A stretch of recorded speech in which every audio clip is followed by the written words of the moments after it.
Honey, I'm home. Back here, sweetie. How was it? Worst weather I've ever seen. You should put some coffee on. It'll warm you up. Hey, handsome. This is gonna be a long night, but these shots are turning out great. I guess you're gonna need that coffee then. I'll go put it on.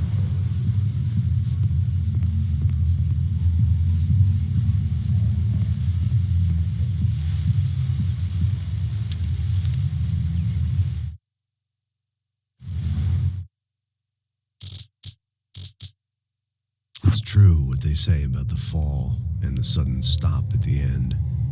I'd lain here in the snow while the lurid chain of scenes that had led me here kept playing in my head. A rerun of my own private snuff movie, a memory of my corpse, alone at my own wake, thinking in metaphors again. The femme fatale was gone.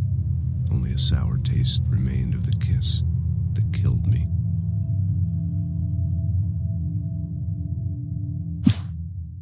This was a late goodbye. 13 years after I'd gotten my revenge, it had finally caught up with me. It had been a long time to bear the pain. My blood painted the snow red.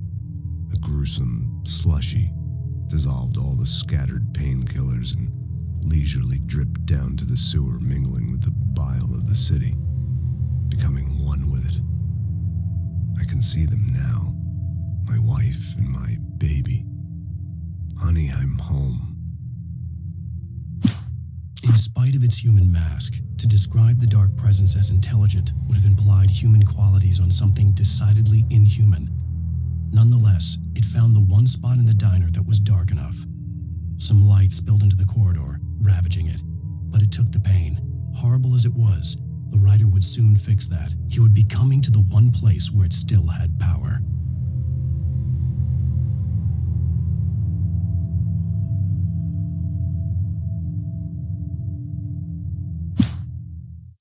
The kidnapper fired his gun one last time, and the shadow vanished into the darkness it had come from. See? Nothing to it, Wake. The thought of Alice in his hands was revolting.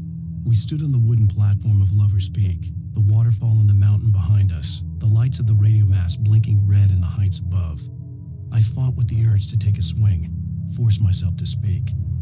Let's cut the act now. Where's my wife?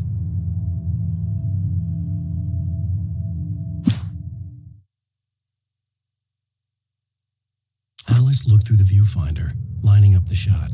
Cauldron Lake was breathtaking. Something caught her eye. A figure standing in the shadows behind the cabin, like a thin woman in a black dress. She lowered the camera and looked again. No one there. Just a collection of bushes that looked vaguely human-shaped. She shook her head and laughed. Barry had never gotten along with Alice, but he knew Alan loved her with an almost frightening intensity. And now something had happened to Alice. And here was Al armed with a gun and saying things people got put in padded cells for. It was as if his friend had experienced a massive psychotic episode and was now totally disconnected from reality. It scared the shit out of Barry. The air in the visitor center was heavy with an awful smell, as if some rotten drowned thing had crawled up from its grave. Rusty kept coughing blood. My eyes were drawn to the twisted shape of his broken leg. The attack had been vicious. Max whined in his cage. Rusty's eyes were wild with fear and terror. He gasped. "Mr. Wake, it happened just the way it was on that page."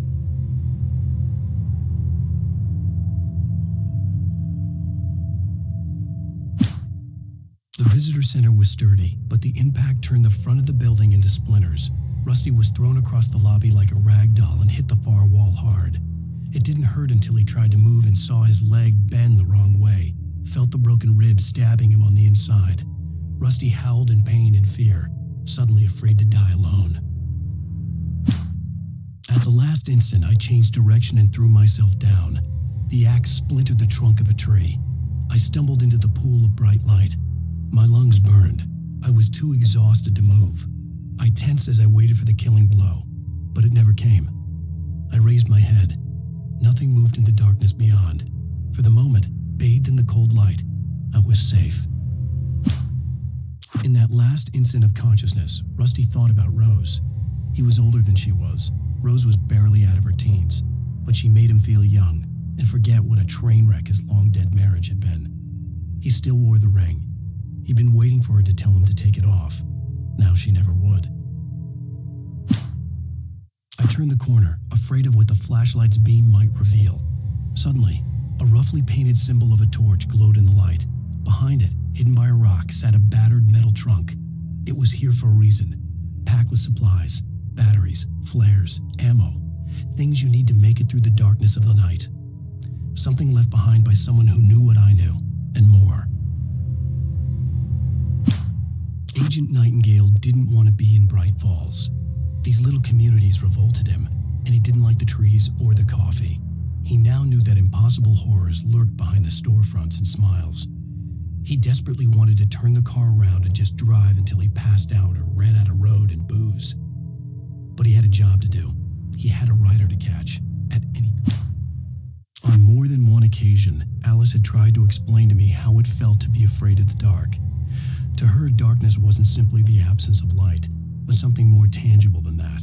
It was something you could touch and feel. Worse than that, it was something with a mind of its own, something malicious and malign. For her, things changed when they were wrapped in darkness. They turned into something else, something foreign, and nothing was safe or innocent anymore. I'd never really understood what she meant, until now.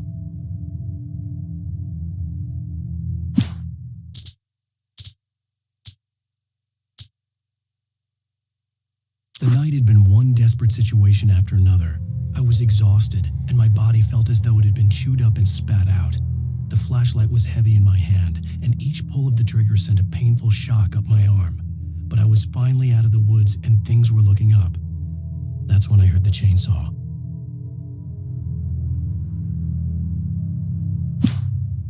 When Barry saw the darkness attack the visitor center, it made him a believer. The men Al said he'd shot, they hadn't been just locals on crank. Somehow the world had changed, like the channel had been switched without warning. You think you're watching a sitcom, and you're really watching a horror show. When the birds started attacking the cabin, Barry wasn't surprised, just terrified. The FBI agent's command froze me in place. I considered surrender. It was all falling apart anyway. I could give in, let someone else deal with it, but it felt all wrong. Call it instinct, his posture, the way he held the gun. He was no friend. Shots ringing in my ears, I leaped for the hole in the fence and stumbled into the darkness beyond.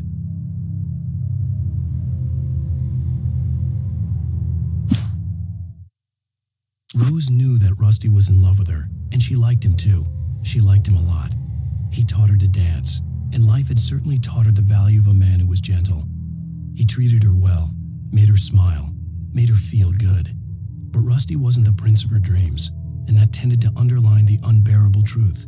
She was no closer to that Hollywood magic than he was. Nobody in Bright Falls seemed to know where Al was, but Rose, the waitress at the diner, had seen him. From what Barry could tell, Al pretty much fell off the face of the earth when he left the diner. Rose was just the kind of fan that Al hated, but she really tried to help. She was smart too, knew a lot about what was going on in the town, knew a lot about Al, even knew who Barry was. Barry liked her. That was no big surprise. When it came to women, Barry and Al rarely saw eye to eye. Sarah didn't care about the legal threats Wake's agent had made. She let Wake go without argument, because there was something about him she couldn't quite put her finger on, something that reminded her of her father. She didn't think Wake would hurt his wife. Then she thought about the way he waded into Hartman, that hair-trigger rage flaring up without warning. The logging site was a mess. The modular office had been pushed off the cliff. Deputy Thornton climbed up from the wreckage excited, breathing hard from the exertion. Nobody there. It's weird. Don't you think that's weird? Bored, Mulligan let out a mighty snort. Hell, it's always weird, Thornton. Just a question of sorting out what kind of weird it is this time around. Shadows stirred and the wind picked up as I ran through the forest. I felt the dark presence turning its gaze toward me. Then the moonlight was blotted out by dark shadows that raced violently across the ground, moving too swiftly to be natural. Darkness gathered between the trees and melted again to reveal the taken. No natural path had brought them here.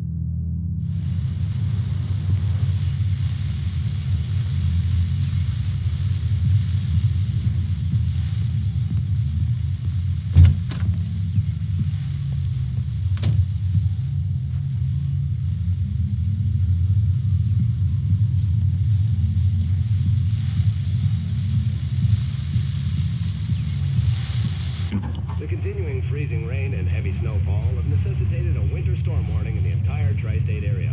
People are advised to stay indoors as many roadways are already closed, and city officials are not expecting snow crews to keep up with the weather. We're now on the third day of the blizzard, and the weather is not expected to clear up anytime soon.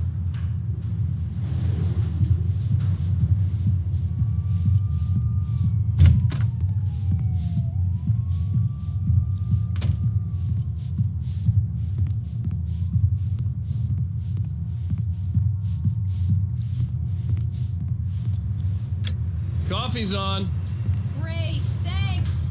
I'll need it if I'm gonna finish this by tomorrow.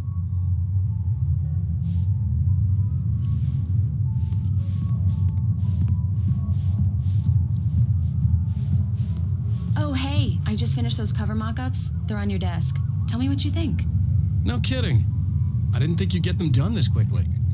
On occasion, I can perform all sorts of miracles, my dear. Oh, really? Well, you seemed to think so last night.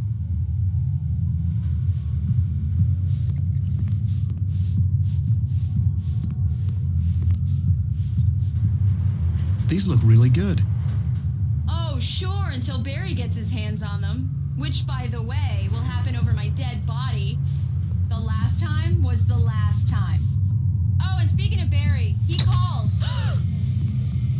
Alan? Alan, please check the fuse box. I'm right here. I'm on it, honey. Please hurry! Honey, it's a power outage. I've got the flashlight. Okay, hi. You okay? I'm sorry. It just really spooked me. Don't worry. We'll just break out the candles. I know it's stupid, but it's just... Especially when I'm not prepared for it, you know? It gets to me. I love you. Tell me a story, writer. Okay. I used to have these nightmares when I was a kid. The dark really spooked me, too. When it got really bad, my mom gave me this old light switch. She called it the clicker. The clicker, huh? Yeah. If I ever got scared of the dark, I could just flip the switch and a magic light would scare the monsters away. Oh, sure. Here it is. Alan. Maybe it'll help you, too. Yeah, nice story, writer boy. You made that up right now, didn't you? No. Seriously. I love you, even if you are a liar. Thanks for this.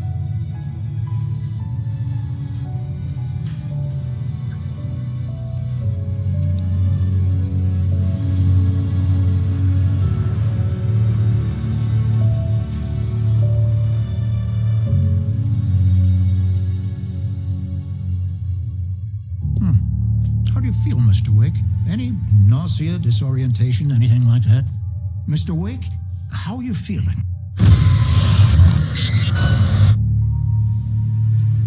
I'm okay. My head's fine. I had to lie about my headache and memory loss. He'd send me to a hospital for tests. I couldn't leave without Alice. Very well. I don't think you have a concussion, but you've obviously been through quite a shock. You should take it easy for a couple of days. Thanks. Well then, Mr. Wake, we're done here. If the pain gets any worse or you experience any other symptoms, you should come see me. I'll let you get on with it then. Sarah, Sheriff Breaker, is waiting for you. She's very good at her job. I'm sure she can locate your wife in no time. Doc Nelson was the image of a small-town doctor. Sheriff Breaker had called him to the station to take a look at the cut in my head.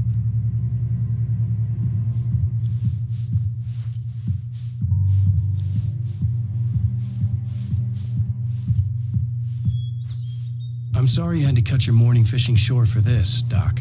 Oh, she's a beauty, ain't she? Not the biggest I ever caught, if you can believe that coming from an old fisherman like me, but she's right up there. Now, she's a largemouth bass, which is what you're after if you prefer a lure. Now, if you want either trout or salmon, on the other hand, then it's fly fishing for you. You a fishing man, Mr. Wake? Oh, doesn't really matter, I suppose. But it can be very relaxing out there. You can't get me off the water this time of year. Closest thing to heaven. I'll take your word for it, Doc.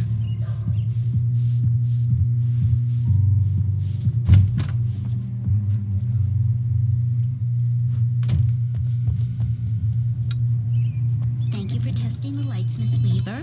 Everything seems to be fine. I don't have the luxury of being complacent, Deputy Grant. The bulbs will need changing soon. You can't change them in the dark. I'll be sure to take care of it, Miss Weaver. Have a nice day now. Very good. I'll come back later on to remind you, just in case. Mr. Wake, the sheriff is waiting for you in her office down the corridor. That was Cynthia Weaver. I guess you can call her the town eccentric. She used to be the editor of the local newspaper, but she's focused on, other things these days. She'd fit right in where I come from. As you can see, she's a little obsessed with maintaining the light bulbs of the whole town, refuses to step on shadows, things like that. Back in her day, she wrote about all sorts of weird things in the paper. Bright Falls has a colorful history. Of course, what small town hasn't?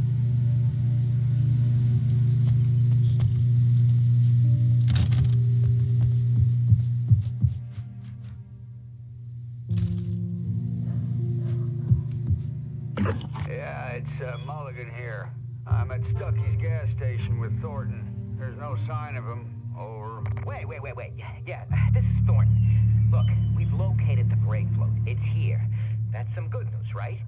Stucky was supposed to be driving it at the rehearsals today. Over. Oh, give me that. Mulligan here. Looks like someone really thrashed the garage. Over. Okay, roger that, guys. Keep looking for Stucky. Jane's out. The sheriff wants to see you in her office, Mr. Wake.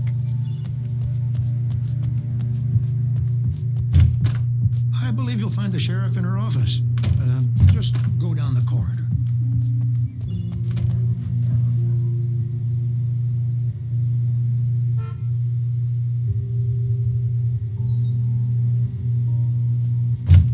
Come in, Mr. Wake.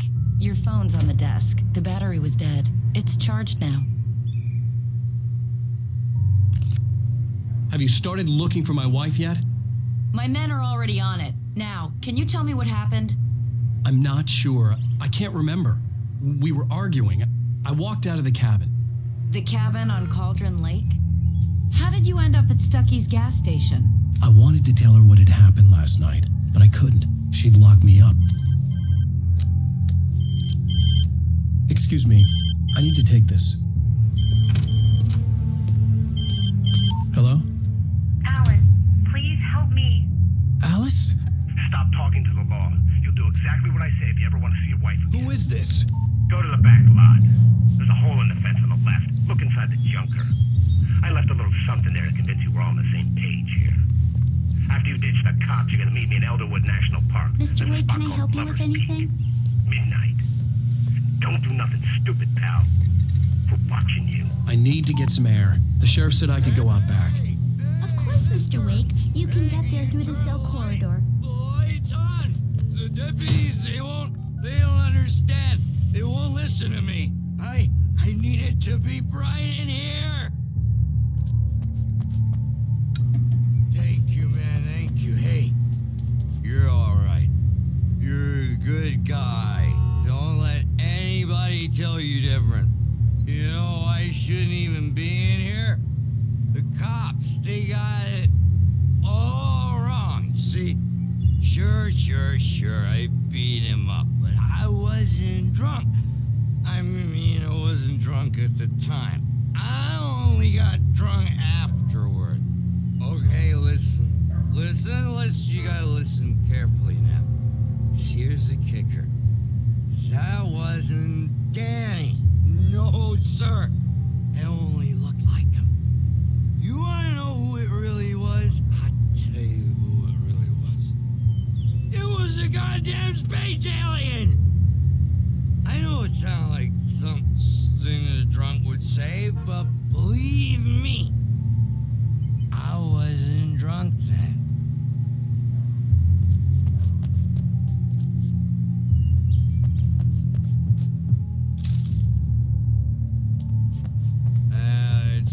The early morning light hurt my eyes and made my head ache. The man on the phone had said, "Go through the fence on the left." Well, folks, it's been another long night, and it's about time for me to sign off for a while. God knows I need my beauty sleep. Just one more item before I go. It's been a busy night for the Sheriff's Department. We've had a few broken windows, even a report of shots fired on Main Street.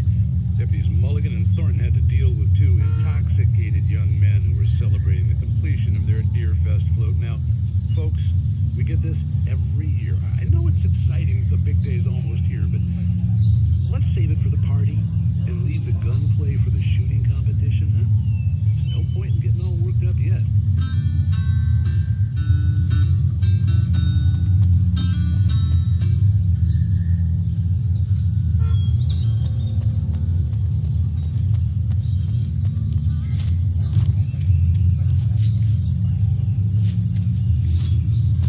Caller had told me to find a hole in the fence behind the police station. There was something for me in an abandoned car.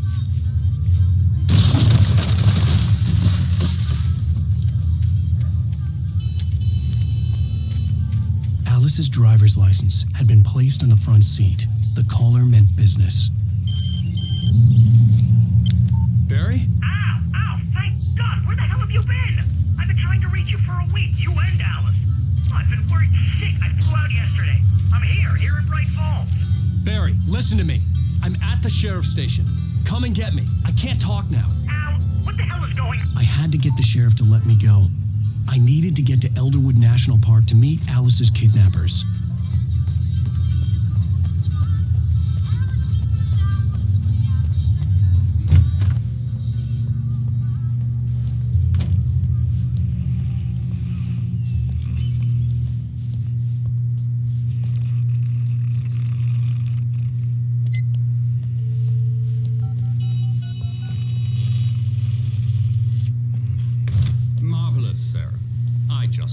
Settle all the damage the Anderson brothers might have inadvertently caused on their recent and regrettable little outing.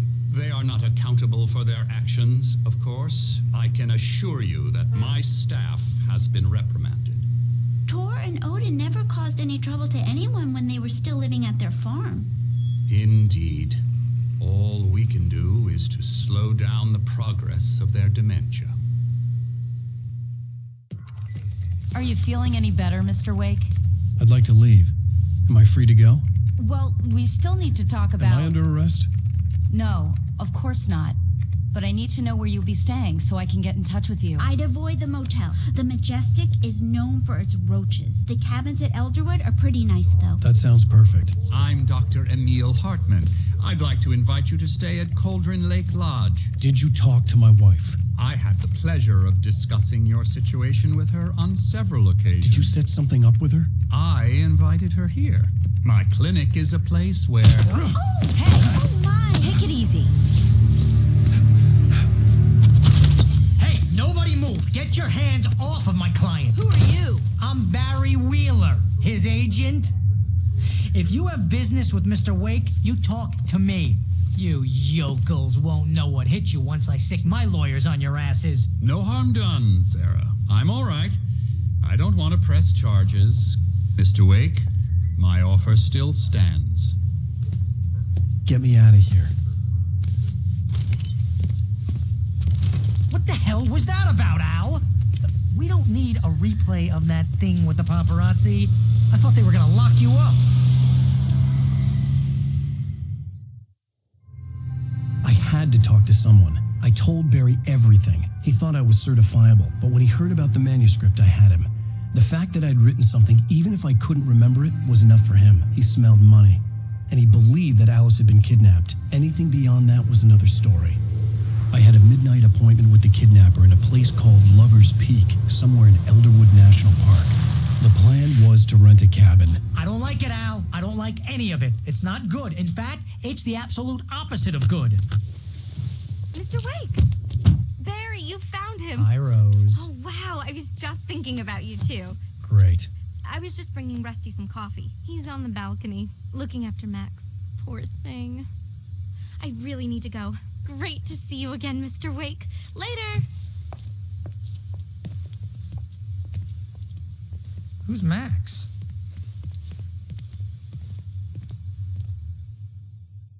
What an airhead. Jeez, Mr. Takes a swing at everybody. This is not her fault. She's a very nice girl and, more importantly, a fan. She even has a fan site dedicated to you. And she was very helpful when I was looking for you. Seriously, Al, what you were saying in the car, just listen to yourself.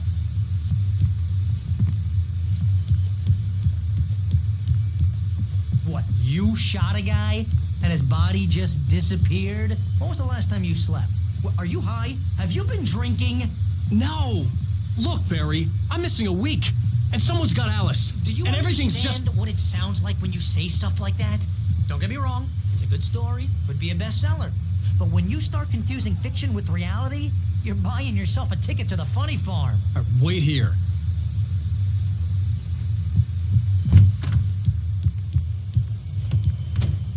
Easy there, boy. I'm almost done. Hey, Rusty, right? You rent cabins. Oh, Mr. Wake. I'd shake your hand, but mine are kind of full here. Actually, I'm sorry about this. Would you mind grabbing the registration form from the desk? It's just across from Bucktooth Charlie. Okay, sure. What happened? Crazy poachers. Max here got his foot caught in a trap. They're illegal to use here. Hell, you're not supposed to hunt within the park at all. But that doesn't stop some lowlifes. Well, at least Max is going to be okay. He got lucky. Max is still groggy from the shot I gave him, and I'd rather not leave him alone just yet. The form's on the desk across from the mammoth skeleton. Seriously, Al, you can't just go and meet a kidnapper. Those situations always end up in disaster. You gotta talk to the cops. She's my wife, and it's my call. Can we talk about this later? No. This whole thing... Listen, you hit your head. I mean, geez, Al, come on. You gotta understand how crazy all this sounds. If you're trying to pull a joke on me, freak me out, it's working. Ha ha, let's have a laugh on Barry. Well, you had me going there real funny, Al. You can quit it now.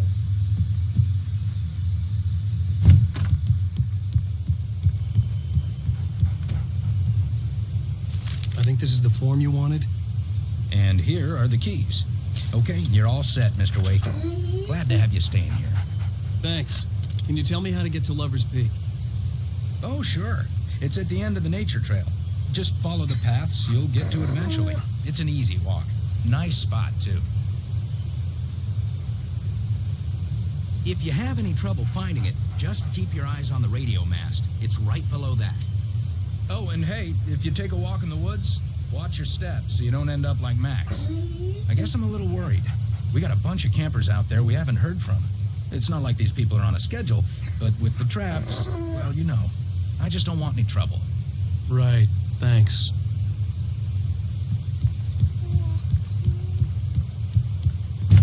Look, Al, you're asking me to believe that you shot a dude who went poof into thin air, a guy who was bulletproof until you pointed a flashlight at him.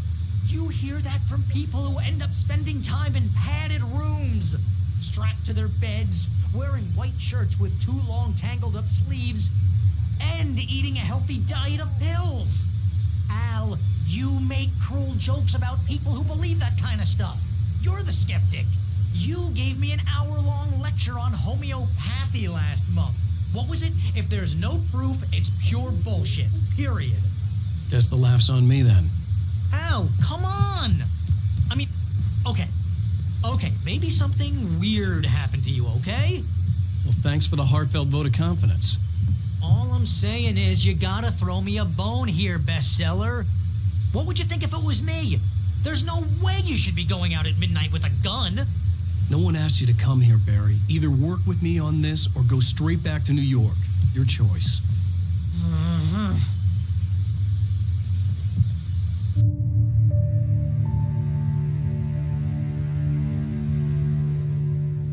That's just crazy talk, Al. Al? Al? We should go to the sheriff or call the FBI. Damn it, Barry, they'll kill her. This is not a goddamn debate, Barry. I'm going to Lover's Peak. He said to come alone. Okay then. I understand. You're my best friend, and I'm worried that you're not right in the head. Tell me what to do to help, and I'll do it. You stay here, and if I'm not back by morning, call the cavalry.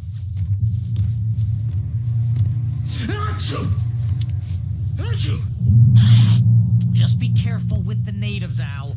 These yokels are dangerous. Everybody hates a tourist, or it'll be Deliverance all over again.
should have gone to the cops. This wasn't the smartest thing I'd ever done, but I was still angry with Barry for trying to talk me out of it. These people had called me right in the sheriff's station. The cops wouldn't scare them, and they had Alice.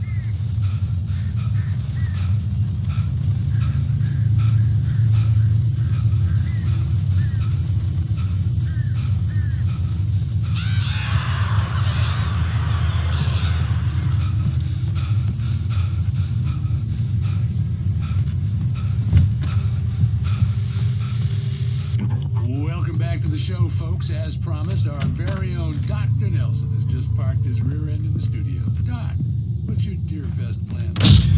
My plan? You make it sound a lot more organized than I ever seem to manage.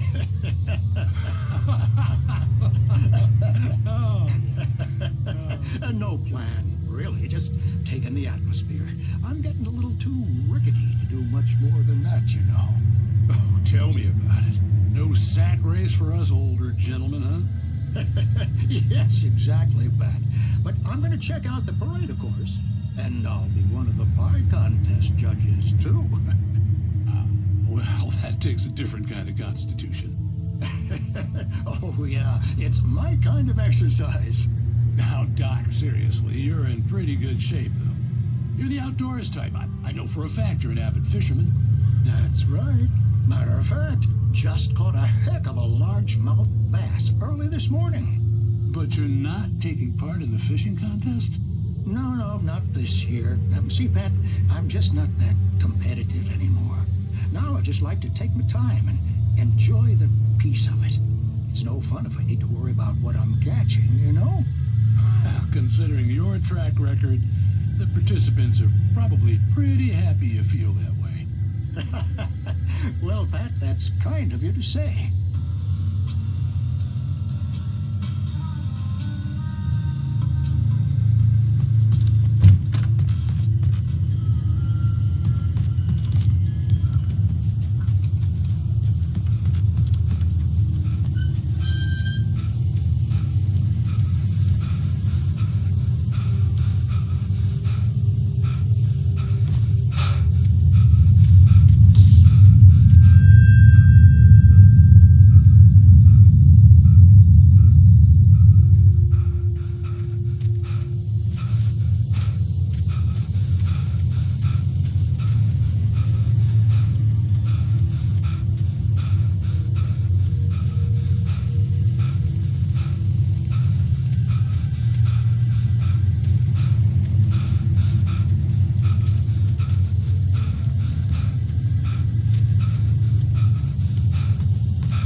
crimes are impossible to punish, especially in Night Springs.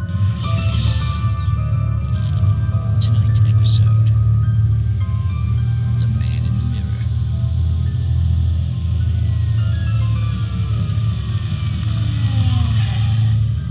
He's inside, Agent. He's a weird one. So, you're confessing to killing that guy, huh? Why?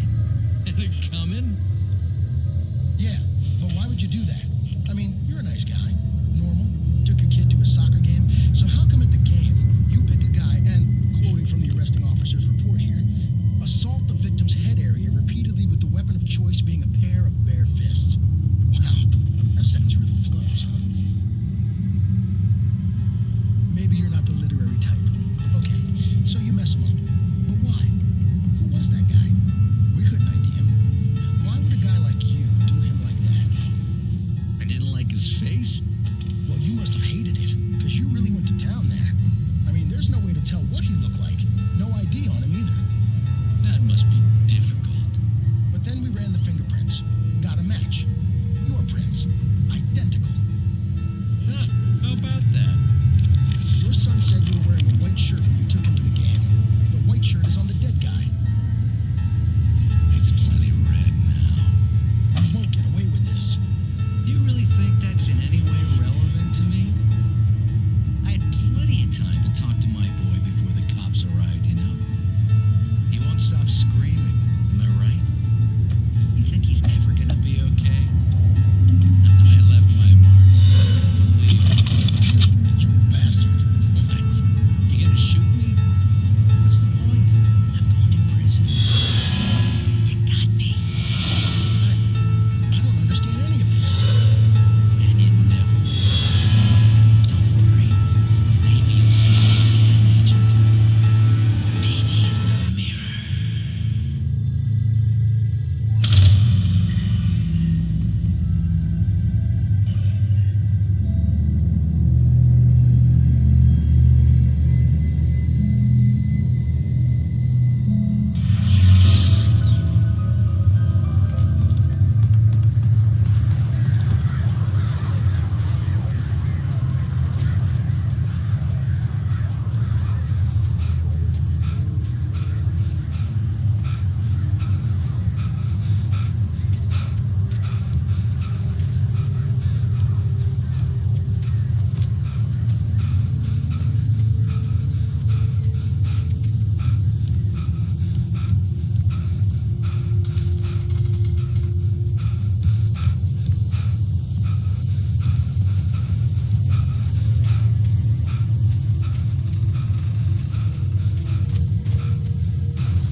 The vision left me weak.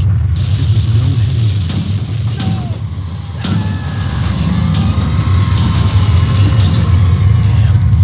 Rusty, hang on! I'm coming! Please, help me! Anybody? Help me! Help! Help me!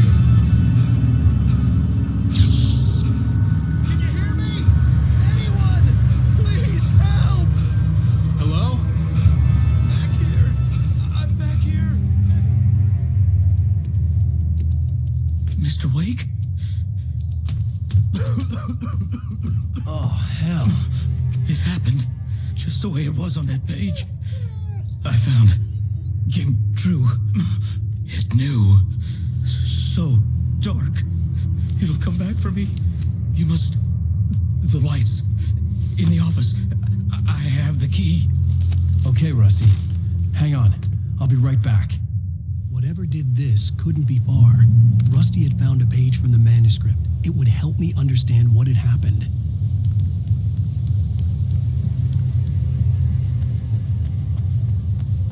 The only way to make sure that Rusty was safe was to get the power running and the lights back on.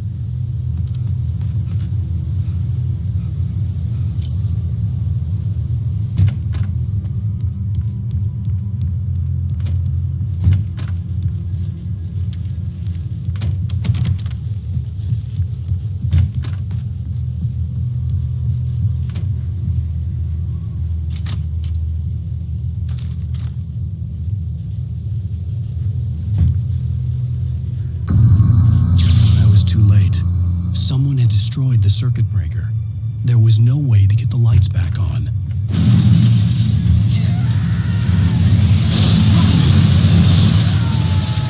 Rusty! The ground was covered with oily ashes. Floating in darkness.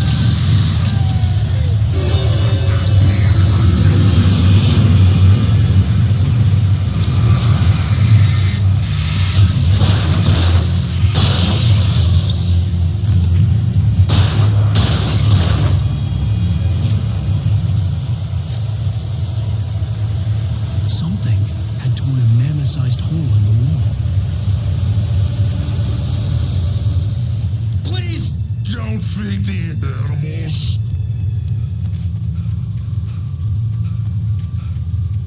Fishing is only permitted for those visitors who support commercial license. Obey! The Margarita's instructions. Rusty, no! Never. Approach closer than 100 yards. 2 bears and wolves. Never approach. Closer than 25 yards. Never leave your pet unattended. It is against the law. Or historical artifacts from the park.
What the hell was that?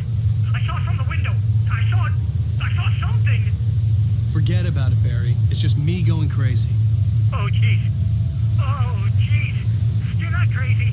I wish you were crazy, but you're not crazy. Ow, be careful. Stay in the cabin. Don't open the door for anyone. I mean it.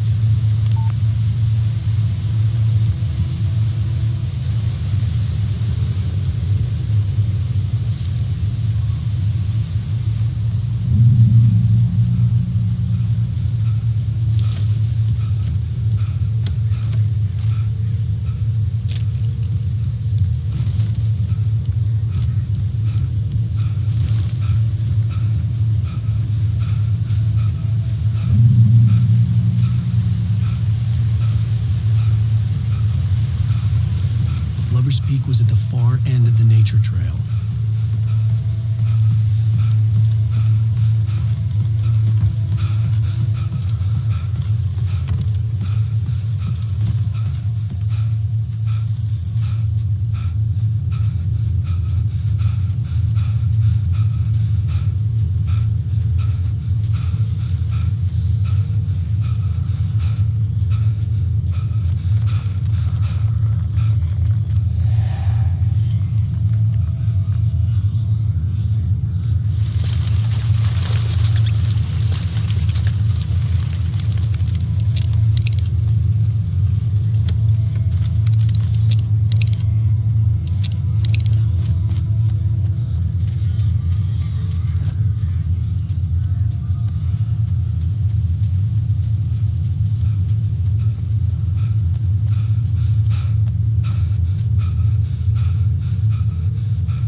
That flashlight's kid stuff. The flares will keep the bastards away.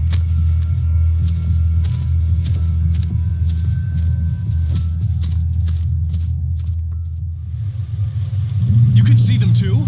Hell, of course I see them. Come on, we gotta move. Why? Because that's the way the story goes. Yeah, but... Let's move! I lost my gun back there. Oh, I've got a gun. Just keep that light steady on him. It took a moment, but then I recognized him.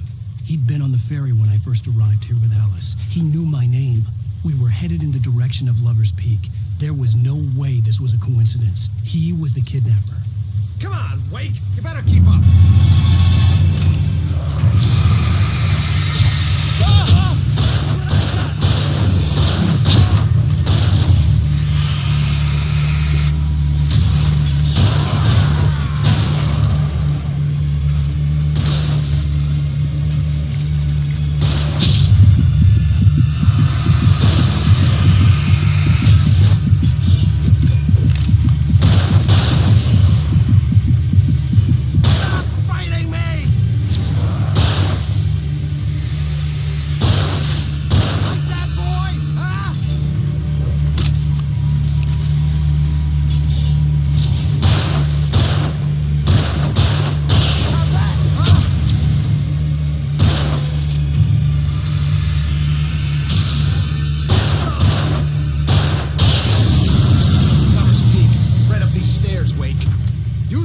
From the emergency box to hold them off while I get these boards off.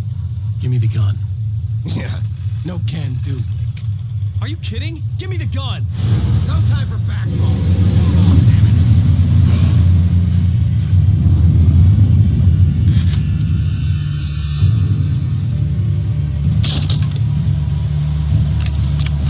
A little longer. Scare them off.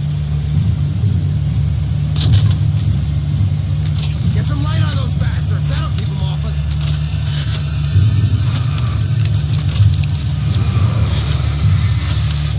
Just a little longer. I almost got it. Okay, it's open. Move it or lose it.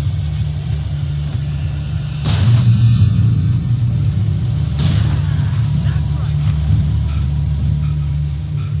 Better get ready. They'll be on us soon.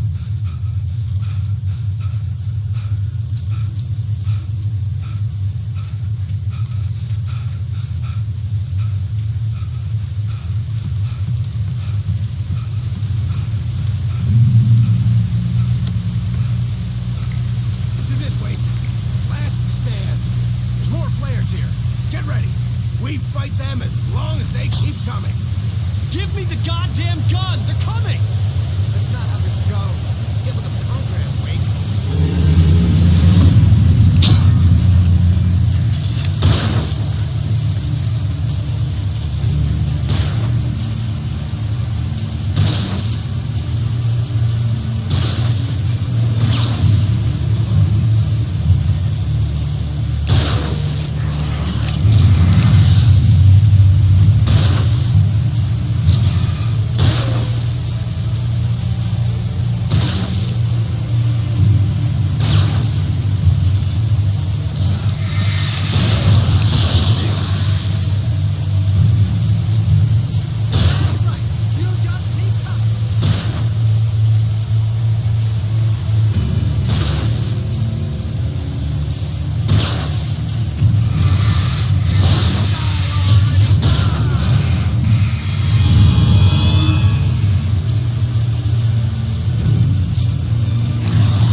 the act now.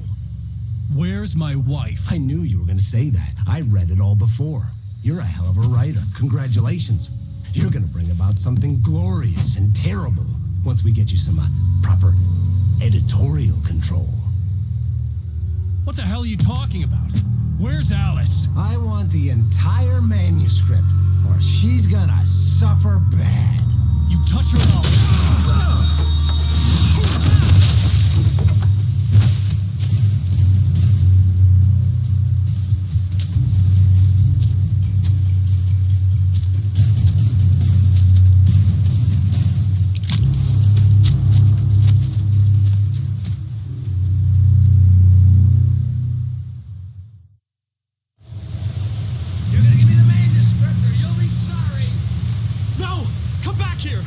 I swear I'll kill you if you hurt Alice!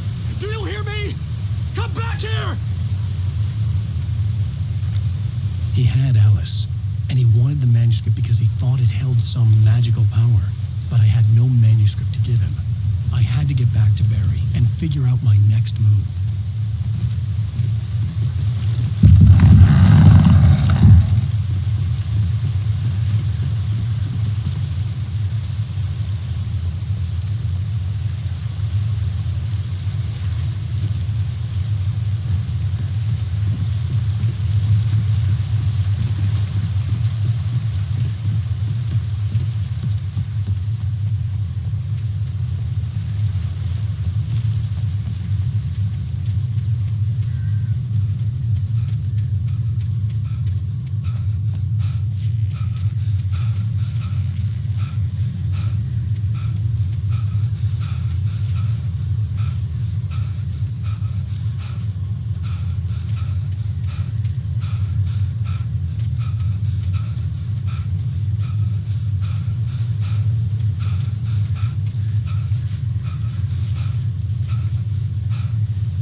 made no sense. It was clear that it had just fallen here, but it was very old and obviously hadn't flown in decades. Looking at it sent a shiver down my spine.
Stay out of sight.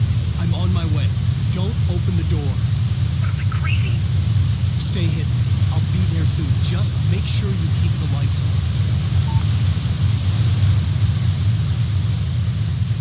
I still had to reach Barry at the cabin, but at least I was out of the woods.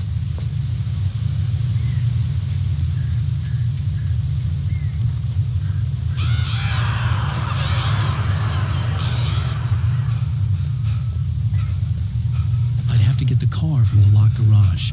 It would get me back to Barry faster, and the headlights were a welcome bonus.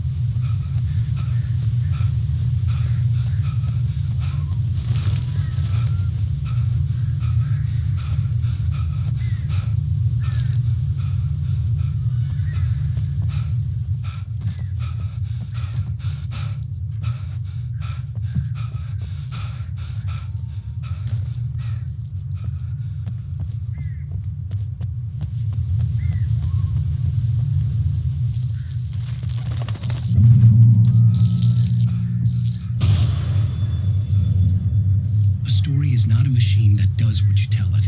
A story is a beast with a life of its own. You can create it, shape it, but as the story grows, it starts wanting things of its own. Change one thing and you set off a chain reaction of events that spreads through the whole thing. The characters have to be true to themselves. The events need to follow a logic that fits the story. A single flaw and the magic is gone. The story dies. Alice dies.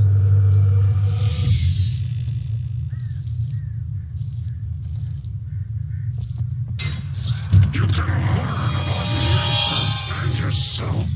You can't be here.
Kidnapper.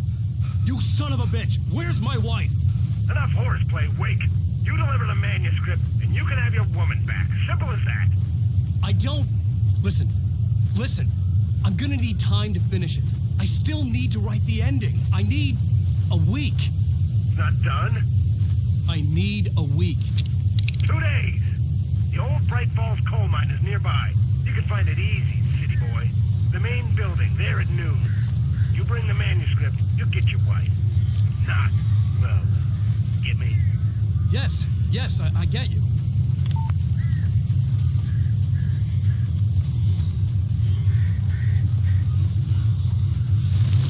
Barry had talked about birds over the phone.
Hey, Al.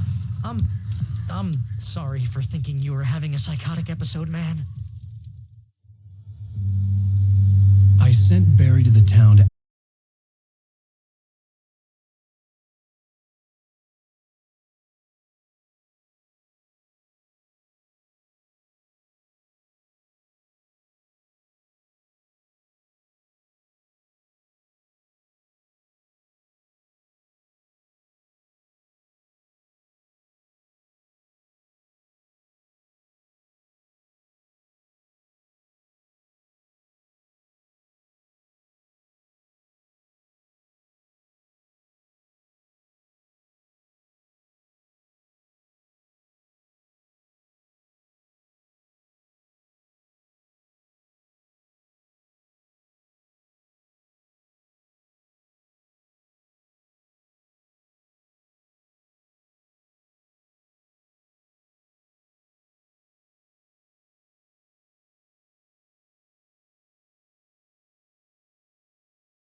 FBI? He's anxious to see you. You'd better come to the station. Okay, I'll be right over, Sheriff. Let's make this quick, huh? Help you folks? Name's Randolph. I'm the manager. We're looking for Rose. Works as a waitress down at the diner. Rose, sure. Nice girl. Who wants to know? I'm Alan Wake. The writer, huh? I heard on the radio you were visiting. Well, I'll show you her trailer. That Rose, she's a nice girl. Always pays her rent on time. As I was saying, Al, I found all sorts of weird stuff from the local newspaper's archives. This place is crazy.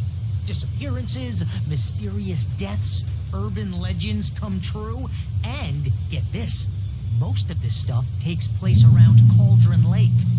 Well, you ain't wrong, mister. The Indians thought the lake was a doorway to the underworld. I'm the God-fearing type myself. I don't hold with that sort of thing. Yeah, okay. Anyway, there was an island there owned by a guy called Thomas Zane. Now, some of the articles I found about him make him out to be a famous writer, but I ran a bunch of searches, couldn't find a single thing he wrote. Zane was heavily into diving, so much so that the place came to be called Diver's Isle. But the volcano under the lake erupted in 1970, and Zane went down with the island. Yeah, how about that? It was there in the morning, as if it had fallen from the sky. But it would take a tornado to lift something like that. We're damn lucky it didn't crush any of the trailers.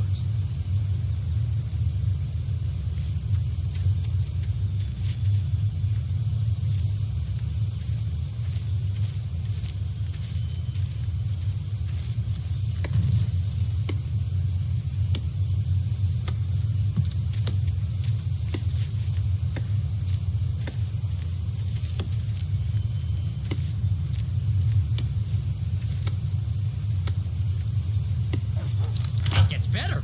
A local girl, Barbara Jagger, drowned in Cauldron Lake just a week earlier. They were lovers. Sure, Jagger's a local spook store. The Scratching Hag. Comes for you in the dark. Childish stuff like that. Anyway, Al, I'm just getting to the best part.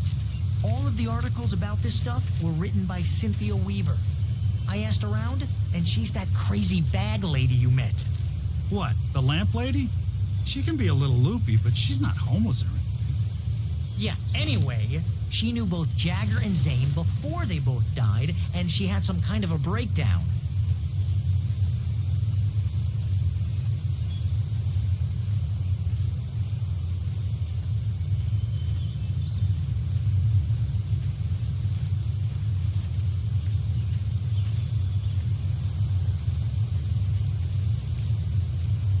Well, mister, this here's Rose's trailer. You mind me asking what you want with her? We're just here to talk to her, pal.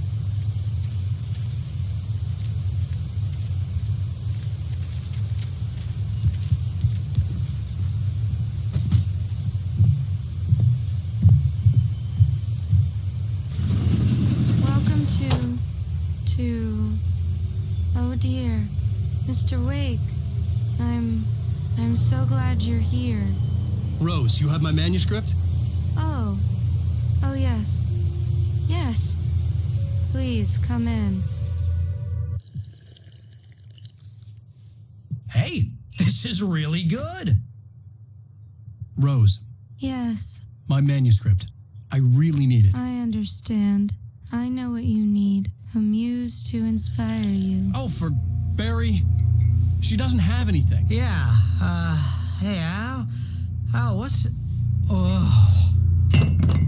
Barry! What? What?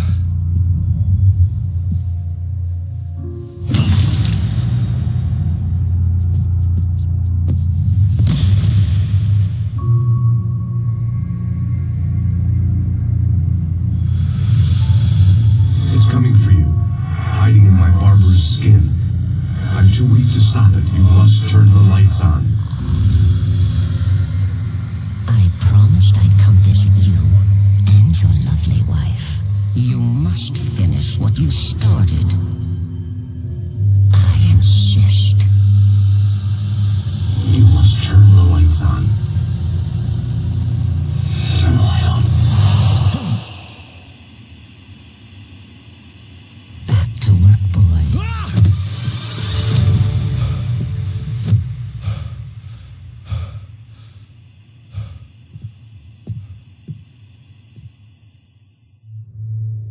felt nauseous, hungover.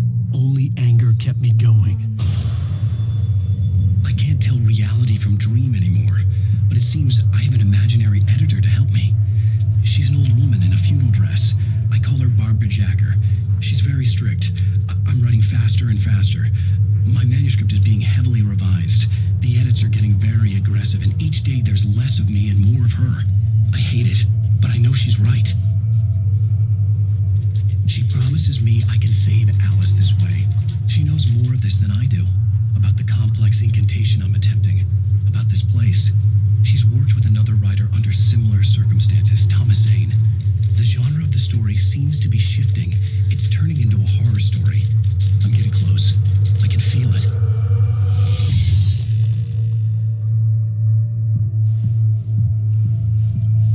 Rose took a day from me. I had less than 12 hours left to meet the kidnapper.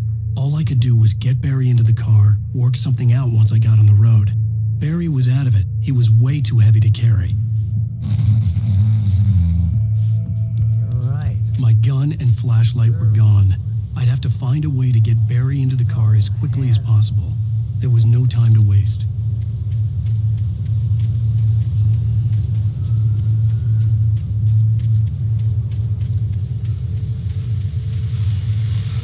I just stepped outside to catch a breath of fresh air. Let me tell you, the weather's getting heavy. Nights like this make me especially glad I'm here talking to you and not home in bed. Once the weather takes a turn like this, I can't sleep at all. It's all tangled bed sheets and dark thoughts, punctuated by the occasional plunge into nightmare. Is it just me? Well, perhaps it is. But I hope I can make the night a little bit easier to get through. Caller, you're on KBF FM. Hey, Pat, it's Walt Snyder. What's on your mind, Walt? Well, I ain't the way you are, but, well, I can't sleep either, you know? I just been staring out the window here, trying to make sense of it all, but, I ain't been drinking either, you know? I just... Well, you sound like a man with a problem, Walt. I had argument with Danny, and, then I got in trouble with the law, and, I'm just, well... I heard something like that, Walt. Yeah, well, he's, Danny's my best friend, and, they let me on bail today, and now I'm just alone here at the window, waiting. Man, and there's something in the air tonight, man. I was just outside looking up at the sky above our broadcast tower thinking the same thing. What are you waiting for, Walt? I don't know. Something's gonna happen. I think I better go. Well, Walt, maybe... No, thanks, Pat. Well, good luck to you, Walt. Hang in there. Let's take a little break, folks. This weather's really something else, huh? How can I be sure?